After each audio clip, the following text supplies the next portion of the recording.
guest is an Emmy-nominated actress, comedian, and best-selling author. You know from shows like Dying for Sex and Parks and Recreation, as well as her film Marcel the Shell with Shoes On. She's making her Broadway debut in All Out, comedy about ambition, which is playing at the Nederlander Theater. Please welcome back to the show our friend, Jenny Slate, everybody.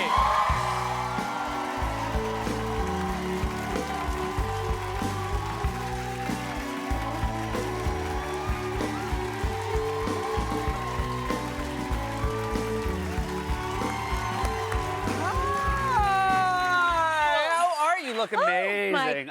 Amazing outfit. Thank you. So I feel that this outfit is like an expression of my personality exactly. Yeah. It's like, oh, what's Jenny like? She's like this. Yeah. I think when I saw it, I was like, oh, do they call that the Jenny? Yeah, they should. Yeah, they should call it the I'd Jenny. love to get paid for that. Oh, yeah. Yeah. We can see if we can figure that. Can we figure that? We can get her paid for that. Yeah, it happened here. So. I'm very happy that you are making your Broadway debut. This is written by Simon Rich. Totally. You share the stage with an incredible cast. Jake Shane, Nicholas Braun, Ray Romano. Holy moly. How have you enjoyed their company so far? Whoa, I really like them Yeah. a lot.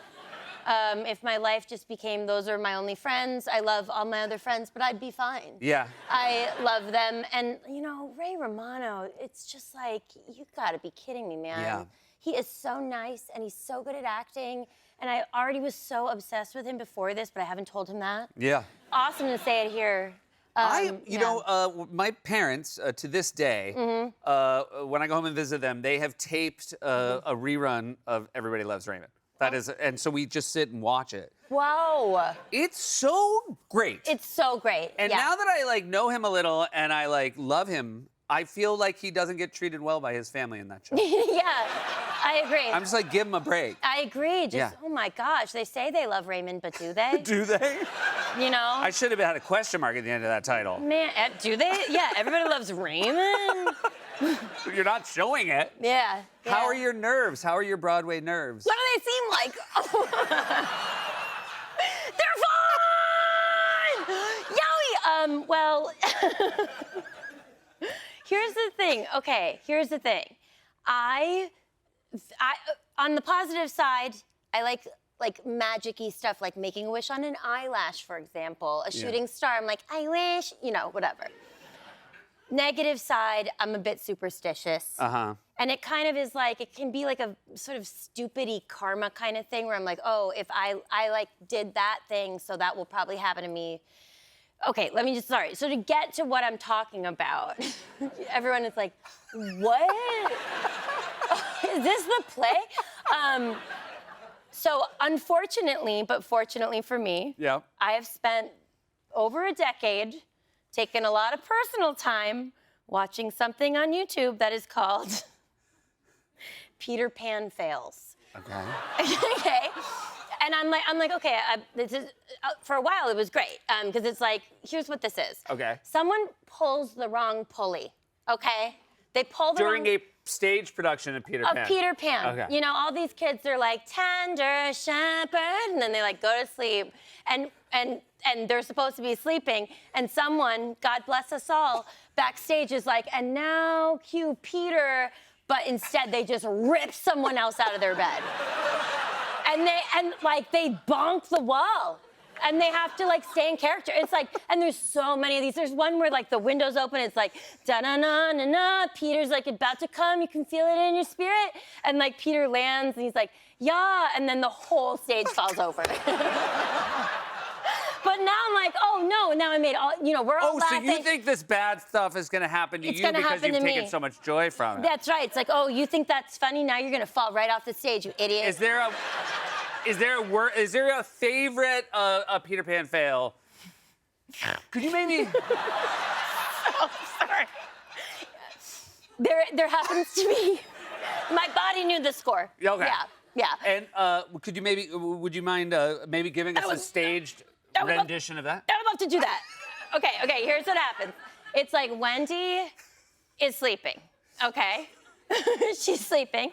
She's like, and all of a sudden she's just like, and she gets knocked against the wall, but she fully stays in character, and they lower her down. She's like,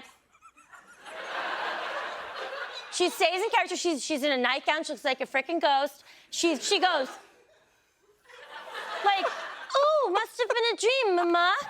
And then she's like, obviously so scared to be in the play. And she's like, but she's Wendy still. She's Wendy, but she's clearly like Kathleen from Connecticut. And she's like, oh my God. And then she just walks back to her bed. She's like, and then she just gets into her bed. And they hit the wall so hard, man. They just hit it. They hit it so hard. Oh my God, it's like my favorite thing. And I really hope none of these actors feel bad. Like it's not their fault that someone ripped the wrong cord. Yeah. You know? I mean, I would say like you should, like based on karma, you should never let anybody clip a wire on you. Obviously, you know that. Yeah, completely. And I do. I mean, it's right now. Oh, you mean the wire for the thing? Yeah, because like that's like you're right. safe as long. I mean, a lot of this seems like that's not. You know what I mean? Like once you let somebody clip into you, like then you're in God's dead. hands. Yeah, as if I'm ever gonna be cast in anything where I have to be on a wire. You know? Oh, I think you could be on a wire. You think? Yeah. Like as a bag of laundry? Like it's just like you can only do, every actor has their limits. It's like, look, I can't do a British accent. I just sound like Mrs. Doubtfire. It's not happening. Yeah. And also it's like, I'm not great at like being tough. Yeah. And I feel like if you plugged me into a wire, I would just scream the whole time and say, I want to get down. Oh, right. Yeah. Right. And that would, you think that would take people out of the play? Yeah. You never Speaking know. of, you have come here in the past. Yeah. I don't. This isn't a gotcha show or anything. Isn't it though? No. But I remember you saying once, like, you don't actually like seeing plays. I did say that, and I Yeah. even said it in my last special, like, first joke. Yeah. For sure. And so now you're in. I mean, again, it's sort of a staged reading, but I think a Yeah. lot of people, once it has a playbill, like, it's technically. That's a play. So you're in a play. Yeah. And so. So what happened? Yeah, totally. Okay, yeah, this play I like to be in. Okay, great. I don't know that I want to be in another one, Okay. because if Ray Romano and Jake Shane and Nick Bronner, if they're not in, I'm not doing it. Right, you're in for the next Romano play, but Right. yeah. Annie starring Ray Romano. I'll be Yeah. Annie. Fine, I'll do it. But I don't know if I really want to see plays or be in them again. And it's just like, it's a little bit too much. It's like, usually I'm like, look, I know you're you. You know, like a person comes out, I'm like, you're not. You're you. I see. You know what I mean? So you see actors, you don't get lost in the play. Right. But then I was like, maybe I should just take that back. Maybe I should give it another try, because I'm about to be in a play, so let me not be a hypocrite. Recently, let me not be a hypocrite. Recently, I went to a play. Yeah. And I expected to kind of be like, it's a play. And instead what happened, unfortunately, was that I became very involved. In that I went to see Michelle Williams and Anna Christie. Fantastic. I was Absolutely lucky enough to see it as incredible. well. Genius, yeah, totally. Yep. Yep. Really good. Ooh, wowie, there's a young man in that play. Yep. He was pretty sexual. Yeah. Okay? I was watching the play and I became completely unaware of how I was relating to my own body. I was fully turned on. I had drool coming out of my mouth. I was freaked out by the play in that it made me too horny, and I was like, this is why you can't go to plays. Yeah. Like, they're Do you crazy. feel like you were alone in your horniness, or did you sort of feel like maybe it was affecting other people? Oh, everyone in that audience and on the big group text I was on afterwards, everyone was like, did you guys see that guy? Like, he was growling. He was like, I'm gonna marry you. You're gonna make me marry you. Which is also I would say, my sexuality, unfortunately, is really formed by the Beast and Beauty and the Beast being like, you'll have dinner with me tonight.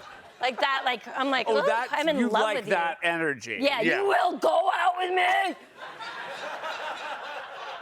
That guy did have. That was a very. Whoa. It was a lot. Whoa. Could you? I hate to put you on the spot. Can I ask you something real quick? Sure. Could you just act out a quick scene with that gentleman from the play? Yeah. If he was on a wire that got him, sort of. Oh my God. Yeah. Go ahead. Okay. So this guy, he's like, I want to marry you. That's it. And then he gets yoinked up. But then maybe he gets slammed. just slammed into the side of the boat. But he doesn't care. But he He's such a doesn't care tough because guy. he's so in love. He's and like, he wants, this isn't gonna stop me. You're gonna marry me tonight. We're gonna make love. I think the nightmare for a tough male actor would be if they lower you back and but your toes just stay a little bit. Like you'd either want to be way high or all the way down. But Yeah. like that, it's tough to be tough when you're just To be tippy toes. Yeah. To be tippy toes married. Well, that's like the best part of the studio. When Bryan Cranston, I don't know if anybody Yeah. loves the studio, but he's just like marionetting and he's. little tippy toes. Very hard to be Incredible. masculine when just the tippy toes. Oh, I agree. And, Yeah. you know, we're all trying our best. Yeah, that's all we can do. I love seeing you everywhere. Same. I'm very excited people can see you here. Me too. Thank you for being back, Jenny. You are just a What a delight. joy. Jenny Slater, everybody, all out comedy Thank about you. ambition, playing at the Nederlander Theater on Broadway. We'll be right back with Chef Michael Vignola.